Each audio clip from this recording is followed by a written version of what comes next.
हरे कृष्ण। भगवत गीता यथारूप अध्याय 2 गीता का सार।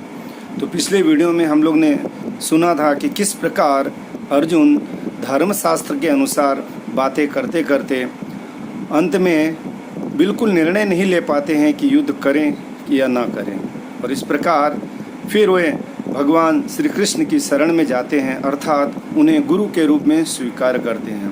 कहते हैं कि शिष्यस्ते हम साधिमाम त्वाम प्रपन्नम, मैं आपका शिष्य हूँ, आप मुझे उपदेश दीजिए, मैं आपकी आज्ञाओं का पालन करूँगा। और जो मेरे लिए उत्तम यत् श्रेयस्यात् निश्चितम रुहितन में, जो मेरे लिए उत्तम है, श्रेयस है, कृपया करके मुझे बताइए। तो देखिए अर्जुन जो है वह हमें शिक्षा दे रहे हैं कि संसार में जो संसार की जो समस्याएं हैं उसमें स्वयं से सुलझाने का प्रयास न करके हमें गुरु की शरण में जाना चाहिए।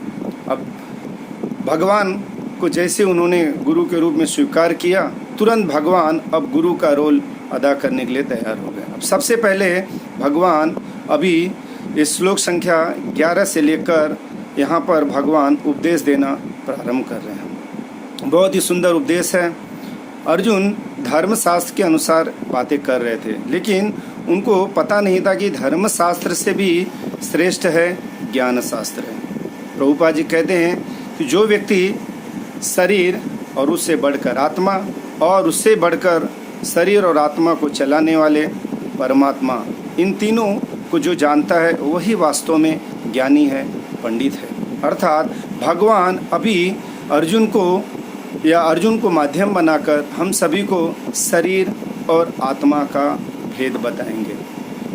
जब कोई व्यक्ति आध्यात्मिक मार्ग में जाता है तो सबसे पहला ज्ञान यही है कि हमें यह पता लगाना चाहिए कि हम शरीर नहीं, हम आत्मा हैं। जब तक व्यक्ति ये जानेगा नहीं, इस शरीर और आत्मा के भेद को नहीं समझेगा, वो आगे प्रगति नहीं कर पाएगा, क्योंकि आध्यात्मिक मार्ग ही आत्मा के ही स्तर पर होता है।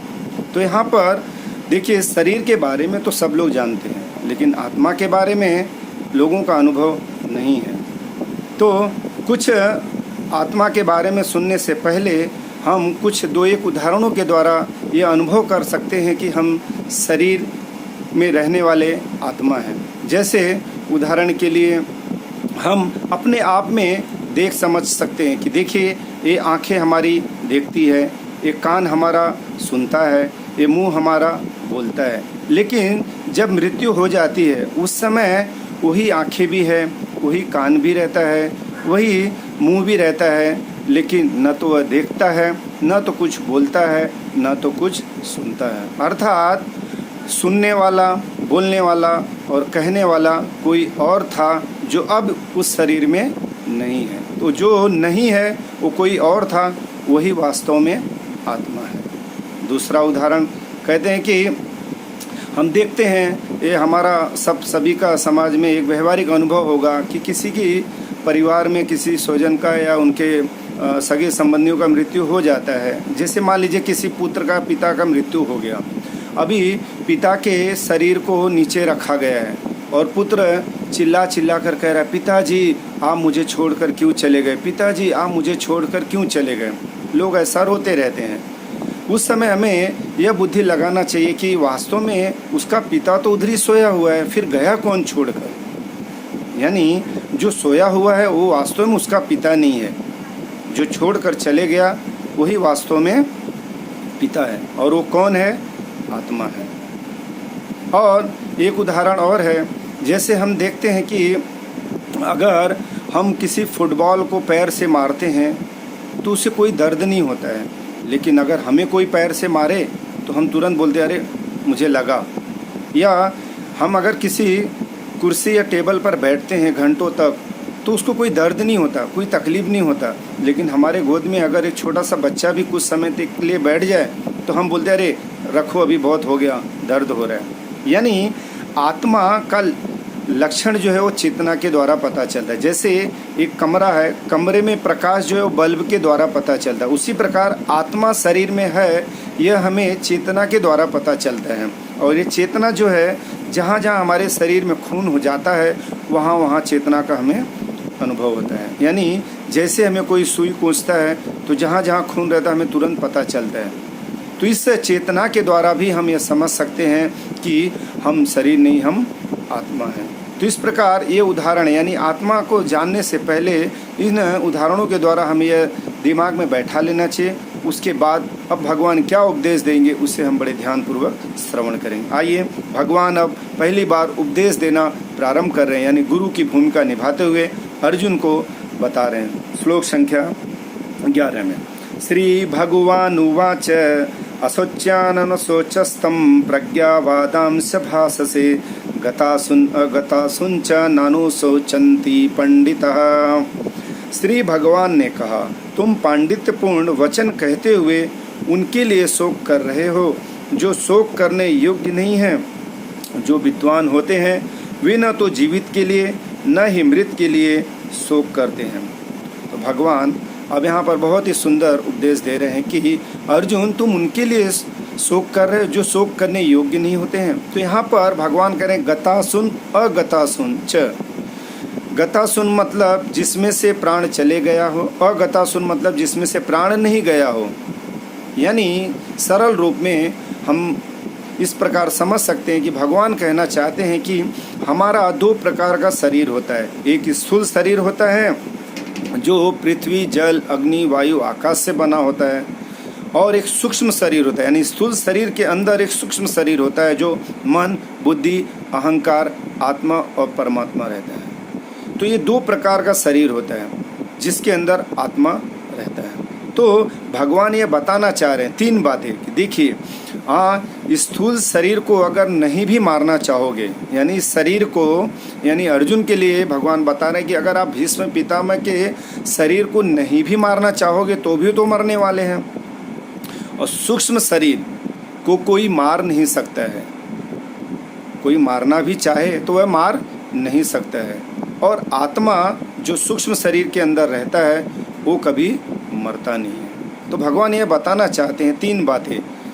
एक तो यह कि शरीर को अगर नहीं भी मारना चाहोगे तो भी मरने वाला, यानी स्थूल शरीर, और सूक्ष्म शरीर को आप मारना चाहोगे भी तो मरने वाला नहीं है, क्योंकि जब तक मुक्ति नहीं मिलेगी तब तक आत्मा उसमें आवृत रहता है और आत्मा तो कभी मरता ही नहीं है। तो जो इन तीन बातों को जानता है वही वास्तव में पंडित है। तो भगवान ये बताना चाह रहे हैं कि अर्जुन, आपका जो विचार है ना वो आत्मज्ञान में होना चाहिए। जो व्यक्ति इन तीन बातों को नहीं जानता है वास्तव में वो पंडित नहीं, वह क्या है, मूर्ख है। तो भगवान इनडायरेक्ट उनको मूर्ख कहकर बता रहे हैं। जैसे एक माता होती है, कभी कभी उसका बच्चा बहुत शरारती होता है तो माँ कहती है मेरा बहुत अच्छा बेटा है, अच्छा मुन्ना है। ऐसा नहीं करते, वास्तव में माँ जो है यह कहना चाहती है कि मेरा बेटा बहुत बदमाश है। तो इस तरह भगवान इनडायरेक्टली अर्जुन को मूर्ख कहकर डांट रहे हैं। यानी प्रभुपाद जी बताते हैं कि ज्ञानी व्यक्ति वही है जो शरीर, उससे बढ़कर आत्मा और उससे बढ़कर दोनों को चलाने वाले परमात्मा, इन तीन बातों को जो जानता है वही वास्तव में पंडित है और ज्ञानी है। आगे चल के 13वें अध्याय में भी भगवान यही बात कहेंगे कि मेरे मत से शरीर, आत्मा और उसको दोनों को चलाने वाले परमात्मा, इन तीनों को जो जानता है वही वास्तव में ज्ञानी है, बाकी सब अज्ञानी है। यानी एक तरफ से यही एक ज्ञान है, बाकी सब अज्ञान है। तो इस प्रकार कहते हैं। और उसके बाद अर्जुन को भगवान ने इस तरह यह बता दिया कि देखो, अगर आप भीष्म पितामह के शरीर को अगर आप नहीं भी मारना चाहोगे, स्थूल शरीर को जो दिख रहा है तो भी वो मरने वाला है, और सूक्ष्म शरीर को तो कोई मार नहीं सकता, और आत्मा कभी मरता नहीं है। इस प्रकार कहने के बाद अब भगवान जो है आत्मा क्यों नहीं मरता उसकी नित्यता के बारे में बताते हैं श्लोक संख्या 12 में। तो आइए हम लोग सुनते हैं। न त्वेवाहं जातु नासं न त्वं नेमे जनाधिपा न चैव न भविष्याम सर्वे वयम तः परम। ऐसा कभी नहीं हुआ है कि मैं न रहा हूँ या तुम न रहे हो, अथवा ये समस्त राजा न रहे हो, और न ऐसा है कि भविष्य में हम लोग नहीं रहेंगे। तो यहाँ पर भगवान आत्मा की नित्यता का वर्णन कर रहे हैं और साथ साथ यह भी बता रहे हैं कि मैं अर्जुन और ये समस्त राजा, यानी यहाँ पर भगवान अर्जुन को अलग से बता रहे हैं, अपने आप को अलग करके बता रहे हैं, और सारे जो राजा हैं उन सबको अलग करके बता रहे हैं। यानी प्रत्येक जीव है वो उनका एक व्यक्तित्व है, अपना खुद का एक व्यष्टि आत्मा है उनका।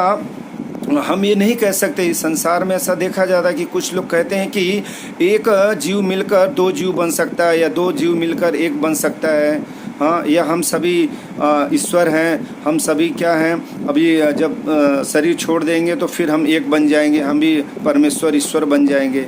इस बातों का यहाँ पर भगवान खंडन कर रहे हैं कि ऐसा नहीं है। भगवान ने ऐसा नहीं कहा कि हम पहले भी थे, अभी भी हैं और भविष्य में भी रहेंगे। भगवान कह रहे हैं, हे अर्जुन, ऐसा कभी नहीं था कि मैं नहीं रहा हूँ या तुम नहीं रहे हो या समस्त राजागण नहीं रहे। तो यहाँ पर भगवान जीव जीव में भेद है, जीव और ईश्वर में भेद है, इन बातों को यहाँ पर इस श्लोक में बता रहे हैं। यानी कोई व्यक्ति यह सोचे, जैसा कि तथाकथित दार्शनिक हैं जो यह कहते हैं कि हम सभी एक हैं, जिस प्रकार पानी का बुलबुला जो है वो अलग अलग बुलबुला एक साथ जब समुद्र में मिल जाता है तो वह समुद्र बन जाता है। इस बात का भगवान यहाँ पर खंडन कर रहे हैं, क्योंकि पानी का जो बुलबुला है यानी जल जो है वो क्या है, जड़ होता है, लेकिन आत्मा क्या है, चेतन है। वो भूतकाल में भी था, वर्तमान में भी है और भविष्य में भी बना रहेगा। किसी प्रकार से पहले से ही वो अलग था, अभी भी अलग है और भविष्य में भी अलग ही रहेगा, वो एक कभी नहीं होगा। इस प्रकार आत्मा की नित्यता को बताने के बाद अब मान लो अर्जुन सोचे कि ठीक है भगवान, आपने बता दिया कि भीष्म पितामह के शरीर को अगर मैं नहीं मारना चाहूँगा तो भी मरने वाला है, और भीष्म पितामह के शरीर में आत्मा है, वो आत्मा को तो मैं मार नहीं सकता, कभी मरता नहीं है, वो पहले भी था, अभी भी है और भविष्य में भी रहेगा। लेकिन मुझे वो जो शरीर बदल रहा है ना, अब उसका शौक हो रहा है। तब भगवान बोल रहे हैं, अच्छा ऐसी बात है। तब उसको बताने के लिए भगवान अगला श्लोक जो है बड़ा सुंदर उदाहरण देके बताते हैं। 13 नंबर श्लोक। देहिनो अस्मिन् यथा देहे कौमारं यौवनं जरा तथा देहांतर प्राप्ति धीरस्तत्र न मुह्यति। जिस प्रकार शरीरधारी आत्मा इस वर्तमान शरीर में बाल्यावस्था से तरुणावस्था में और फिर वृद्धावस्था में निरंतर अग्रसर होता रहता है, उसी प्रकार मृत्यु होने पर आत्मा दूसरे शरीर में चला जाता है। धीर व्यक्ति ऐसे परिवर्तन से मोह को प्राप्त नहीं होते हैं। तो बहुत ही सुंदर भगवान यहाँ बता रहे हैं कि अर्जुन, ठीक है आप कह रहे हैं कि शरीर को नहीं मारेंगे तो भी शरीर मरने वाला है, बदलने वाला है, आत्मा तो कभी मरता नहीं है, न तो उसको कोई मार सकता है। तो लेकिन आप कह रहे हो कि शरीर जो बदल रहा है, यानी शरीर तो बदल जाएगा ना। जैसे हम जिस कमरे में रहते हैं, कभी कभी हम पुराने घर में रहते हैं और जब हम किसी नए घर में जाते हैं तो उस पुराने घर के प्रति भी हमें कुछ शौक होता है। अरे भाई, मैं इतने साल तक रहा था, इसमें छोड़ने का मन नहीं कर रहा है, या उसके प्रति भी हमें एक शौक हो जाता है कि अरे ये छूट रहा है हमारा घर। तो उसी प्रकार अर्जुन भी कह रहे हैं कि भगवान, भीष्म पितामह का शरीर तो बदल रहा है ना, उनका शरीर तो बदलेगा ना, उस शरीर बदलने से मुझे शौक हो रहा है। तब भगवान बोल रहे हैं कि अगर ऐसी बात है अर्जुन, तो आपको पहले से ही शौक करना चाहिए था, क्योंकि यह शरीर क्या है, देहिनो अस्मिन् यथा देहे, देह में रहने वाला जो देही है, आत्मा है, उसका शरीर क्या है, हर समय बदलते रहता है, प्रत्येक क्षण हमारा शरीर बदलते रहता है। देहिनो अस्मिन् यथा देहे कौमारम यौवनम जरा तथा देहांतर धीरस्त। कहते हैं कि जिस प्रकार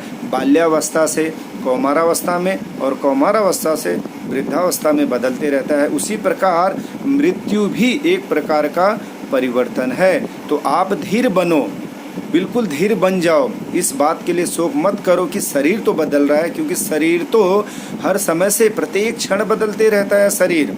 तो शरीर के लिए क्यों शोक करना। जैसे अगर हम सोचे, उदाहरण के द्वारा यह समझेंगे कि मान लीजिए कोई व्यक्ति 40 साल का है, अब हम अगर उसके 35 साल पहले, यानी जब वो 5 साल का था, उसका एक फ़ोटो दिखाएं, तो उस फोटो को देखकर वो बोलेगा, अरे ये तो मेरा ही फ़ोटो है, बड़ा सुंदर दिखता था मैं पहले।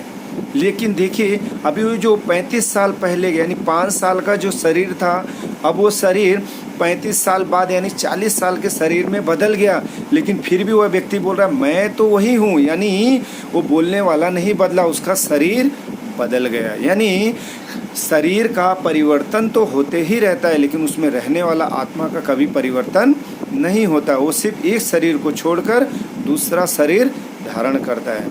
तो देखिए, अगर कोई व्यक्ति बचपन में है, थोड़ा बड़ा हो जाता है, तो क्या कोई शोक करता है, रोता है क्या, अरे अरे मैं छोटा था अभी क्यों बड़ा हो गया? उल्टा लोग खुश हो जाते हैं, प्रसन्न हो जाते हैं ना, अरे मैं जवान हो गया, अभी मेरा शादी होगा, अभी मैं बहुत कुछ करूँगा, है ना। और धीरे धीरे जब वृद्धावस्था आता है तो शरीर में कष्ट आने लगता है। अगर उस समय किसी व्यक्ति को बोला जाए आपको ये वृद्धावस्था छुड़ाकर आपको अगर मैं जवान बना दूं, तो सभी लोग खुशी खुशी स्वीकार कर लेंगे। आजकल तो सब वही कर रहे हैं ना कि हम जवान बने रहे, हम कभी बूढ़ा ना बने, है कि नहीं। तो बुढ़ापा होना बहुत बड़ा कष्टदायक है। तो भगवान वही बता रहे हैं कि अगर भीष्म पितामह मारे भी जाएंगे तो आपको शोक नहीं करना चाहिए, क्योंकि वो सब वृद्ध हो चुके हैं, शरीर बूढ़ा हो चुका है, अब उनको नया शरीर मिलेगा, फिर से जवान हो जाएंगे, तो उनके लिए बड़ी खुशी की बात है। तो खुश होना चाहिए, इसमें शोक नहीं करना चाहिए। इस प्रकार भगवान बहुत ही सुंदर इन 3 श्लोकों में बताते हैं कि स्थूल शरीर जो है उसको अगर मारना चाहोगे तो भी नहीं मारना चाहोगे तो भी वो मरने वाला है। सूक्ष्म शरीर को कोई मार नहीं सकता और आत्मा कभी मरता नहीं है। फिर कहते हैं आत्मा नित्य है, भूत में भी था, वर्तमान में भी है और भविष्य में भी बना रहेगा। पहले से ही अलग था, अभी भी अलग है और आगे भी अलग ही रहेगा, वो एक कभी नहीं होगा। उस प्रकार कहने के बाद फिर अंत में कहते हैं कि अर्जुन, अगर आपको शरीर से शोक हो रहा है तो शरीर तो हर क्षण बदलते रहता है। और हम वैज्ञानिक दृष्टिकोण से भी देखने जाते हैं, साइंस भी यही कहता है कि प्रत्येक 7 साल बाद हमारा शरीर बदल जाता है। अगर कोई व्यक्ति आज अगर आईने में अपने आप को देखे और ठीक 7 साल बाद अगर वो अपने आप को आईने में देखता है तो वो खुद अपने चेहरे को, शरीर को पहचान नहीं पाएगा। तो ये वैज्ञानिक दृष्टिकोण से भी ये चीज़ है। तो उसी बात को भगवान बता रहे हैं कि अगर शरीर भी तो बदलते रहता है और शरीर जब वृद्धावस्था से नया शरीर यानी आत्मा वृद्धावस्था यानी शरीर जर्जर हो जाता है, उसको छोड़कर एक नया शरीर धारण कर लेता है, तो उसके लिए दुख नहीं होना चाहिए, शोक नहीं करना चाहिए, उल्टा उसको प्रसन्न होना चाहिए कि वह फिर से एक नवीन शरीर को प्राप्त कर लिया। तो इस प्रकार ये 3 श्लोक बताते हैं। अब आगे इतना सुनने के बाद भी अर्जुन को फिर भी कहते हैं कि मुझे फिर भी दुख हो रहा है। अब वो दुख क्यों हो रहा है इसका हम अगले वीडियो में श्रवण करेंगे। आशा करते हैं कि आप लोग को ये वीडियो पसंद आया होगा, तो कृपया करके ज़्यादा से ज़्यादा इसको शेयर करिए और सब्सक्राइब करिए। हरे कृष्णा। जगत गुरु श्रील प्रभुपाद महाराज की जय।